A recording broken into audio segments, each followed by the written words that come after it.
ಪಶ್ಚಿಮ ಬಂಗಾಳ, ತಮಿಳುನಾಡು, ಕೇರಳ, ಅಸ್ಸಾಂನಲ್ಲಿ ನಡೆಯುತ್ತಿರುವ ಅಸೆಂಬ್ಲಿ ಚುನಾವಣೆ.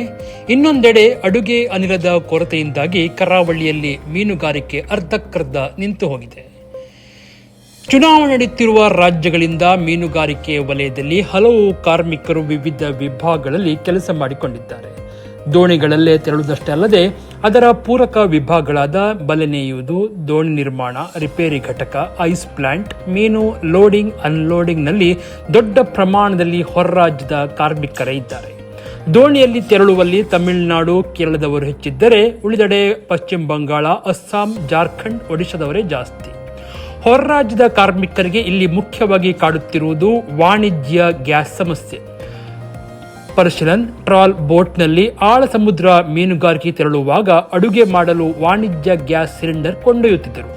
ಕೆಲವು ದಿನಗಳಿಂದ ಸಿಲಿಂಡರ್ನ ವ್ಯತ್ಯಯ ಉಂಟಾದ ಕಾರಣ ಸಮಸ್ಯೆಯಾಗಿದೆ. ಇದರಿಂದ ಯಾರು ಕೂಡ ಮೀನುಗಾರಿಕೆಗೆ ಹೋಗಲು ಒಪ್ಪುತ್ತಿಲ್ಲ. ಇನ್ನೊಂದು ವಿಚಾರವೆಂದರೆ ಹಲವು ರಾಜ್ಯಗಳಲ್ಲಿ ನಡೆಯುತ್ತಿರುವ ವಿಧಾನಸಭಾ ಚುನಾವಣೆ. ಮುಖ್ಯವಾಗಿ ತಮಿಳುನಾಡು, ಕೇರಳ, ಅಸ್ಸಾಂ, ಪಶ್ಚಿಮ ಬಂಗಾಳ ರಾಜ್ಯದಲ್ಲಿ ನಡೆಯುವ ಚುನಾವಣೆಯಲ್ಲಿ ಮತ ಹಾಕುವುದಕ್ಕೆಂದು ತಿಂಗಳ ಹಿಂದೆ ಕಾರ್ಮಿಕರು ತೆರಳಿದ್ದಾರೆ. ಹಾಗಾಗಿ ದೋಣಿಗಳು 50% ದಡದಲ್ಲೇ ಬಾಕಿಯಾಗಿವೆ.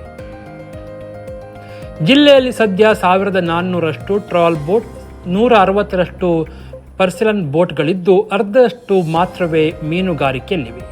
ನಗರದ ವಿವಿಧ ಕೈಗಾರಿಕಾ ಘಟಕಗಳು, ಹೋಟೆಲ್ ಕ್ಷೇತ್ರಗಳು ಕೂಡ ಹೊರ ರಾಜ್ಯದವರಿದ್ದಾರೆ. ಅವರಲ್ಲೂ ಅನಿಲ ಕೊರತೆಯಿಂದ ಊರಿಗೆ ಮರಳಿದವರಿದ್ದಾರೆ. ಇದರ ಜೊತೆಗೆ ಮತದಾನಕ್ಕಾಗಿಯೂ ಊರಿಗೆ ಹೋದವರಿದ್ದಾರೆ. ಇದು ಕೈಗಾರಿಕೆ, ಉತ್ಪಾದನೆ, ಹೋಟೆಲ್ಗಳ ಸುಗಮ ನಿರ್ವಹಣೆಗೆ ಸವಾಲಾಗಿದೆ. ಹೋಲಿ, ರಂಜಾನ್ ಆಚರಣೆಗೆಂದು ತಮ್ಮ ತಾಯ್ನಾಡಿಗೆ ತೆರಳಿದವರಲ್ಲಿ ಹೆಚ್ಚಿನವರು ಇನ್ನೂ ಬಂದಿಲ್ಲ. ಮತದಾನ ಮಾಡಿದ ಬಳಿಕವೇ ಮರಳುವ ಸಾಧ್ಯತೆ ಇದೆ ಎಂದು ತಿಳಿದು ಬಂದಿದೆ.